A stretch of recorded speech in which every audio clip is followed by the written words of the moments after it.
हाय students, last लेक्चरला आपण transport of O2 बघितलं होतं. या लेक्चरला आपण ट्रान्सपोर्ट ऑफ CO2 पाहणार आहोत. चला तर मग स्टार्ट करूयात.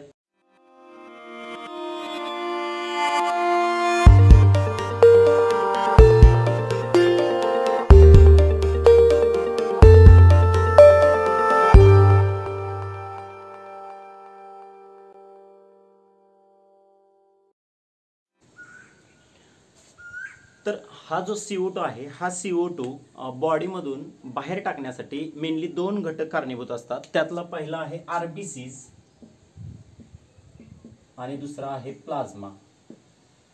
आता या RBC आणि प्लाझ्माच्या साहाय्याने जो CO2 बाहेर टाकला जाणार आहे, तर हा CO2 बाहेर तीन फॉर्म मध्ये टाकला जातो. किती फॉर्म मध्ये टाकला जातो? तीन फॉर्म मध्ये टाकला जातो. तर त्यातला पहिला फॉर्म आपण पाहूयात. तर तो आहे by plasma in the form of solution. In the form of solution. By plasma in the form of काय म्हणले मी? तर सोल्युशन असं म्हणलंय. आता बघा, आपण टोटल जो तयार झालेला जो कार्बन डायऑक्साईड आहे तो कन्सिडर करूयात 100%. किती कन्सिडर करणार आहोत? 100%.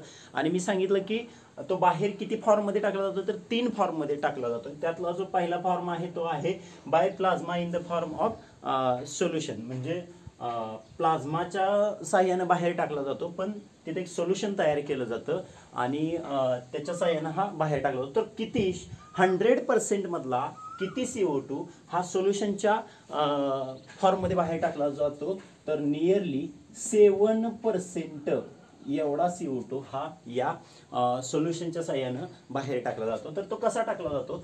तर मी मगाशीच एक वाक्य वापरलं की CO2 हा रेडिली सोल्युबल आहे. कसा आहे? रेडिली सोल्युबल आहे. आणि प्लाझ्मामध्ये काय आहे? तर वॉटर आहे. मग CO2 हा रेडिली सोल्युबल इन वॉटर असल्यामुळं तो काय करतो? तर CO2 प्लस तो वॉटर सोबत कंबाईन होतो किंवा वॉटरमध्ये डिझॉल्व होतो plus H2O and it gives H2CO3. काय मिळतं आपल्याला? तर H2CO3 मिळतं. हे H2CO3 काय आहे?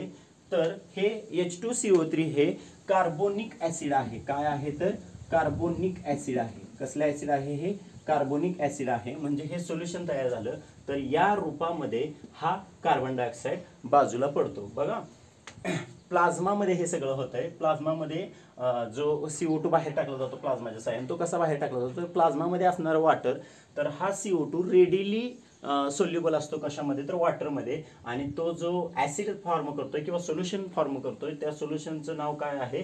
तर कार्बोनिक ऍसिड फॉर्म करतोय. आणि या कार्बोनिक ऍसिडच्या साह्यानं हा CO2 बाहेर टाकला जातो. हे कार्बोनिक ऍसिड हे आपल्याला याच्यानंतरच्या सुद्धा अनेक क्रियांमध्ये, म्हणजे हा पहिला फॉर्म आहे, दुसऱ्या फॉर्ममध्ये सुद्धा आपल्याला हा कार्बोनिक ऍसिड हा महत्त्वाचा आहे. आणि टोटल किती CO2 बाहेर टाकला जातो? तर नियरली 7% CO2 हा या क्रियेमधून बाहेर टाकला जातो. आता इथं बॉडीच्या रिक्वायरमेंटनुसार हा H2CO3 जो आहे, म्हणजे कार्बोनिक ऍसिड जे आहे, हे कार्बोनिक ऍसिड त्याचं परत डिसोसिएशन होऊन ते काय आणि काय बनू शकतं? तर CO2 आणि वॉटर सुद्धा बनू शकतं. म्हणजे हा जो सिम्बॉल आहे, हा सिम्बॉल हा रिव्हर्सिबल रिएक्शनचा आहे. म्हणजे CO2 प्लस वॉटर एकत्र येऊन कार्बोनिक ऍसिड ही बनवू शकतात. आणि कार्बोनिक ऍसिडचं डिसोसिएशन झालं, म्हणजे इथं डिसोसिएशन झालं की त्याच्यापासून CO2 आणि H2O सुद्धा आपल्याला भेटू शकतो. तर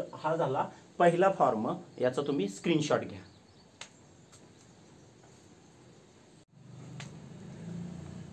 तर दुसरा जो फॉर्म आहे CO2 बाहेर टाकण्याचा, तो आहे बायकार्बोनेट आयन्स. या फॉर्म मधून टोटल 100% मधला 70% ऑफ CO2 बाहेर टाकला जातो. किती बाहेर टाकला जातो? तर टोटल 70% CO2 हा बाहेर टाकला जातो. आता स्टार्टिंगला तुम्हाला हे तर माहीतच आहे की टिश्यू लेवलला काय फॉर्म होतोय? तर CO2 हा टिश्यू लेवलला फॉर्म होतोय. त्याच्यानंतर तो प्लाझ्मामध्ये येतो आणि प्लाझ्मा नंतर तो आरबीसी मध्ये येतो. कुठे येतो? आरबीसी मध्ये येतो. म्हणजे ही जी चेन आहे म्हणजे CO2 लेवलला टिश्यू लेवलला CO2 फॉर्म होणार आहे, त्याच्यानंतर तो प्लाझ्माच्या ठिकाणी येणार आहे आणि आरबीसीच्या ठिकाणी म्हणजे तो डिझॉल्व्ह होतो प्लाझ्मामध्ये आणि त्याच्यानंतर तो आरबीसी मध्ये येतो. आता या चेन नंतर महत्त्वाचं काय आहे बघा, आरबीसीच्या ठिकाणी काय होतं तर आरबीसीच्या ठिकाणी हा CO2 ज्यावेळी रिॲक्ट होतो तो वॉटर सोबत होतो. म्हणजे आरबीसीच्या ठिकाणी तो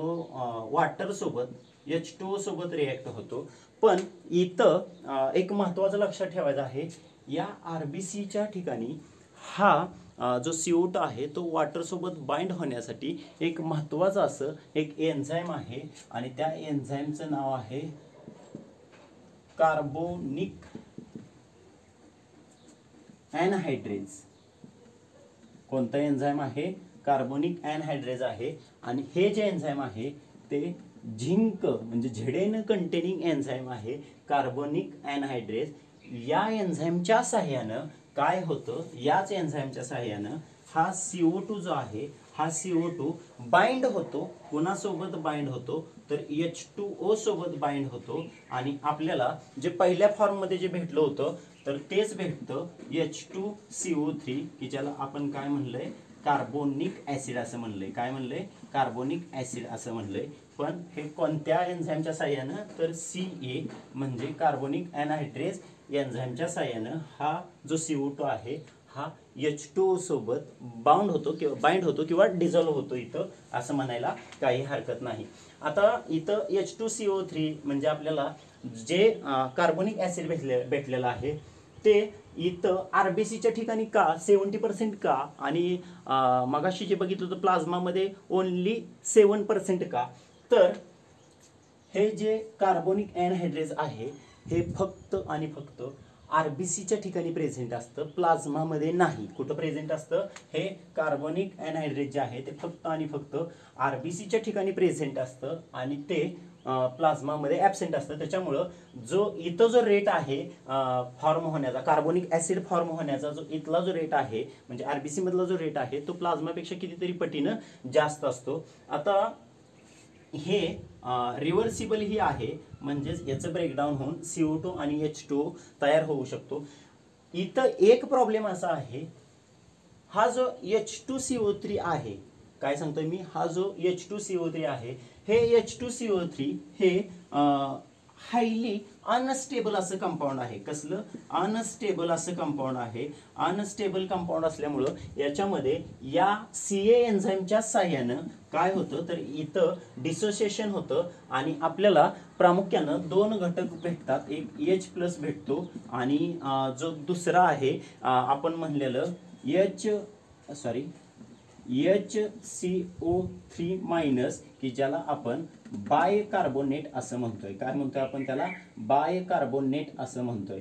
तर हे घटक आपल्याला भेटतात. इथं सुद्धा जसं इथं हे रिव्हर्सिबल रिॲक्शन आहे तशीच इथं सुद्धा ही रिव्हर्सिबल रिॲक्शन आहे. म्हणजेच याच्यामध्ये परत असोसिएशन होऊन आपल्याला कार्बोनिक ऍसिड म्हणजे H2CO3 हे भेटू शकतं. म्हणजे बघा आरबीसीच्या ठिकाणी असणारा कार्बोनिक एनहायड्रेज की जो झिंक कंटेनिंग कंपाऊंड आहे किंवा एन्झाईम आहे ते एन्झाईम काय करतं तर CO2 ला या वॉटर सोबत बाइंड होण्यासाठी मदत करतं आणि कार्बोनिक ऍसिड फॉर्म होतो. पण हा जो कार्बोनिक ऍसिड हा जो घटक आहे हा कार्बोनिक ऍसिड घटक हा हायली अनस्टेबल आहे आणि त्याच्यामुळं त्या अनस्टेबल कंपाऊंडचं परत डिसोसिएशन होतं. इथं सुद्धा हेच एन्झाईम वापरलं जातं कार्बोनिक एनहायड्रेज आणि या एन्झाईमच्या सहाय्यानं आपल्याला इथं H+ आयन भेटतो आणि त्याचबरोबर आपल्याला बायकार्बोनेट ही भेटतो. आता बायकार्बोनेट भेटला आणि इथं H+ आयन भेटला. आता तुम्ही थोडासा विचार करा बरं, तुमची इथं कुठं लिंक लागते का? आपण बोर इफेक्टमध्ये म्हणलो होतो. बोर इफेक्ट कुठल्याच लेवलला होतोय तर बोर इफेक्ट हा टिश्यू लेवलला होतोय आणि टिश्यू लेवलला होत असल्यामुळे तिथं H+ आयनची संख्या वाढताना सांगितली होती. आपण काय सांगितलं होतं की H+ आयनची संख्या तिथं काय होणार आहे? वाढणार आहे. ती कशामुळे वाढते हे तुमच्या लक्षात येतंय? तर इथं H+ हा आयन इथं आपल्याला भेटलेला आहे. याचा तुम्ही एक स्क्रीनशॉट काढून घ्या म्हणजे तुम्हाला ते सोपं जाईल स्टडी करायसाठी. हां, तर झाला स्क्रीनशॉट काढून. तर आता बघा हा जो HCO3 आहे म्हणजे हा जो बायकार्बोनेट आहे, हा बायकार्बोनेट कुठं तयार झालाय तर आरबीसीच्या आतमध्ये तयार झालाय. कुठं तयार झालाय? आरबीसीच्या आतमध्ये. हा आरबीसीच्या आतमध्ये तयार झालेला जो बायकार्बोनेट आहे, आता तो बायकार्बोनेट आरबीसी मधून बाहेर येतो. कुठे येतो तर प्लाझ्मा मध्ये येतो. कुठे येणार आहे हा तर प्लाझ्मा मध्ये येतो. कुठं तयार झालाय हा तर आरबीसीच्या ठिकाणी तयार झालाय. हा आरबीसीच्या ठिकाणी तयार झालेला कुठे येणार आहे आता प्लाझ्मा मध्ये येणार आहे. तर हा प्लाझ्मा मध्ये आल्यानंतर आरबीसी मधून कुठं आला तो तर प्लाझ्मा मध्ये आला. हा प्लाझ्मा मध्ये आल्यानंतर काय होतं आरबीसीच्या आतमधलं जे आयोनिक बॅलन्स आहे म्हणजे आरबीसी कम्प्लिटली इम्बॅलन्स होणार आहे.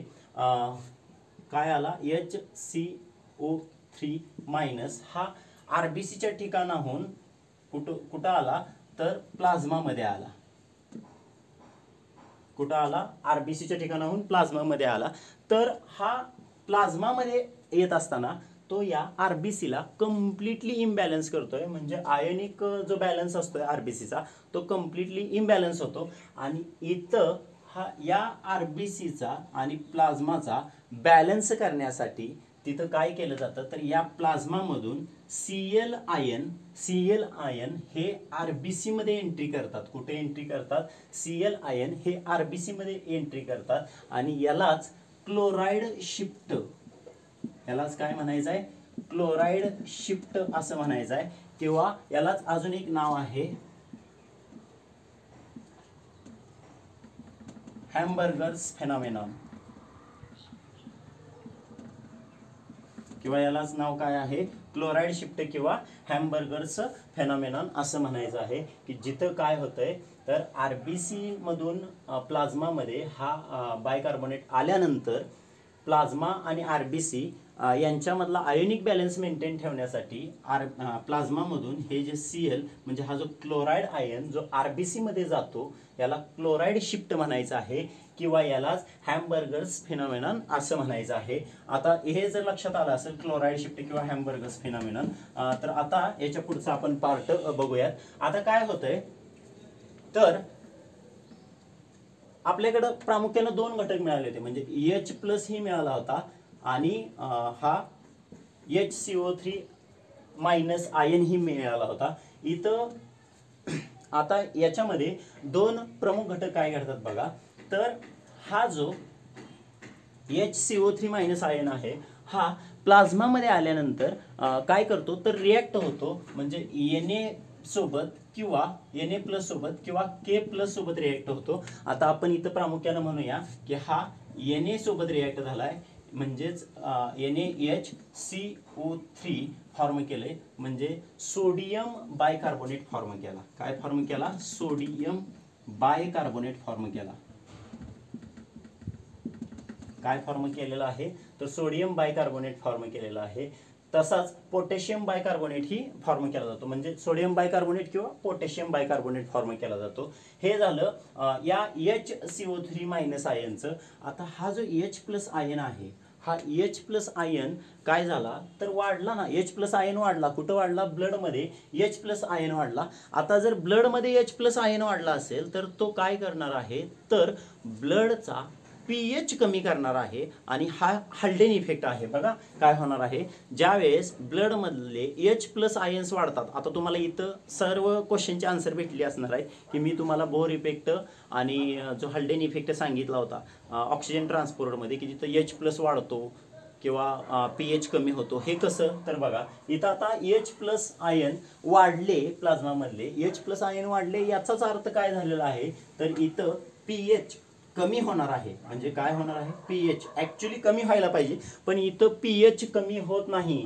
तर काय होतं हा जो H प्लस आहे हा H प्लस आयन हा HB सोबत रिएक्ट होतो आणि आपल्याला जे कंपाऊंड भेटतं ते HB भेटतं. आणि हे बफर सोल्युशन आहे. कसलं सोल्युशन आहे? बफर सोल्युशन आहे की जेणेकरून किंवा बफर आहे की ज्याच्यामुळं काय होत नाही तर त्या सोल्युशनचा म्हणजे प्लाझ्माचा किंवा त्या ब्लडचा म्हणा पीएच हा इन्क्रीज किंवा डिक्रीज होत नाही. बफर सोल्युशन काय करतं तर पीएच कॉन्स्टंट किंवा मेंटेन ठेवायचं काम हे बफर सोल्युशन करतं. इथं तुम्ही एक स्क्रीनशॉट काढून घ्या.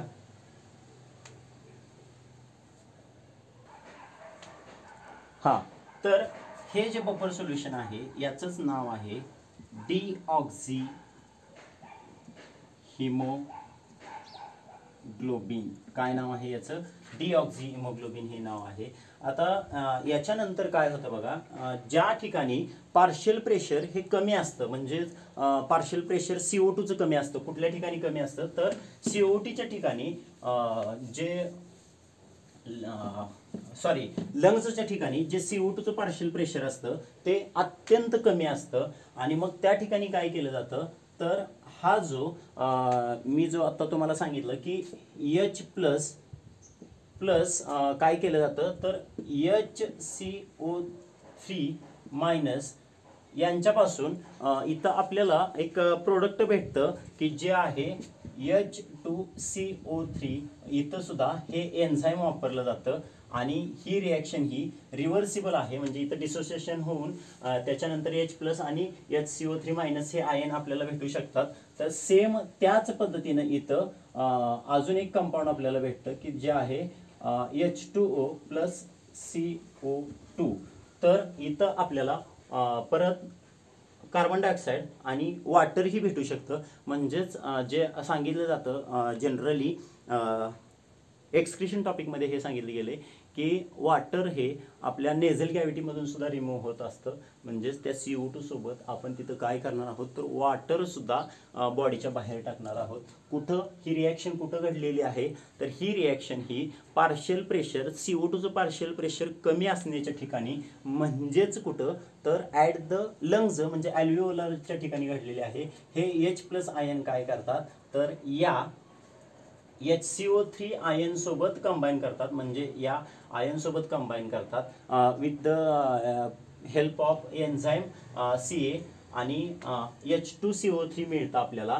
आणि ह्या H2CO3 मध्ये सुद्धा या CA एन्झाईमच्या सहाय्यानं आपल्याला त्याच्यानंतर H2O आणि CO2 हे दोन प्रोडक्ट आपल्याला भेटतात. तर इथं आपला जो दुसरा फॉर्म आहे CO2 ट्रान्सपोर्ट करायचा हा दुसरा फॉर्म इथं आपला संपलेला आहे. तर आपला जो तिसरा जो फॉर्म आहे की ज्या फॉर्ममध्ये CO2 बाहेर पडतो तर तो आहे बाय रेड ब्लड सेल्स. इथं जो राहिलेला जो 23% CO2 आहे तो या फॉर्ममध्ये बाहेर टाकला जातो. तर इथं काय होतं तर जो CO2 आहे तो CO2 काय करतो तर रेड ब्लड सेल्सच्या ठिकाणी असणारा जो हिमोग्लोबिन आहे त्या हिमोग्लोबिन सोबत रिॲक्ट होतो. हिमोग्लोबिन सोबत म्हणण्यापेक्षा त्या हिमोग्लोबिनच्या असणाऱ्या अमिनो ॲसिड साईडला तो लिंक होतो, बाइंड होतो आणि एक लुजली बाइंडिंग असं कार्बॅमिनो हिमोग्लोबिन तयार करतो. काय तयार करतो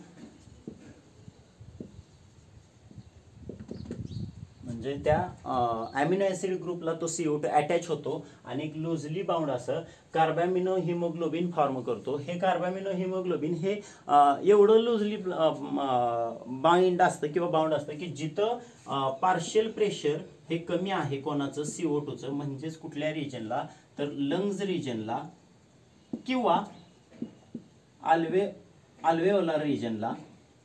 अशा ठिकाणी हा कार्बॅमिनो हिमोग्लोबिन जे आहे ते अल्व्हेओलार ठिकाणी काय होतं तर याचं डिसोसिएशन होतं, हे सेपरेट होतं आणि आपल्याला तिथं कार्बन डायऑक्साईड रिलीज झालेला पाहायला भेटतो. म्हणजे Hb plus CO2 it gives HbCO2. तर हा या पद्धतीनं हा इथं बाहेर पडतो. म्हणजे ही एकदम सोपी पद्धत आहे की तो हिमोग्लोबिनच्याच अमिनो ग्रुपला जॉईन होतो. कोण CO2 हा हिमोग्लोबिनच्या अमिनो ग्रुपला जॉईन होतो आणि काय फॉर्म करतो तर कार्बॅमिनो हिमोग्लोबिन फॉर्म करतो. हे कार्बॅमिनो हिमोग्लोबिन हे लुजली बाउंड असतं आणि त्याच्यामुळे जिथं CO2चं पार्शियल प्रेशर कमी आहे अशा ठिकाणी म्हणजे लंग्सच्या ठिकाणी किंवा अल्व्हेओलार रिजनला तो काय करतो तर आपल्यातला जो CO2 आहे तो रिलीज करतो. म्हणजे ही अशी या पद्धतीची ही रिॲक्शन आहे. ही सुद्धा रिव्हर्सिबल रिॲक्शन आहे. म्हणजेच याचं डिसोसिएशन होऊन आपल्याला CO2 किंवा HB भेटणार आहे आणि HB सोबत हा बाउंड होऊन जे कंपाऊंड तयार होतो ते आहे कार्बॅमिनो हिमोग्लोबिन. म्हणजे ते कंपाऊंड हे आहे. तर हा झाला ट्रान्सपोर्ट ऑफ CO2. म्हणजे इथं या टॉपिकचा मेजर पार्ट संपलेला आहे. ट्रान्सपोर्ट ऑफ O2 आणि ट्रान्सपोर्ट ऑफ CO2 हे नीटसाठी दोन्ही कन्सेप्ट महत्त्वाचे आहेत आणि त्याचा तुम्ही स्टडी प्रॉपर करायला पाहिजे.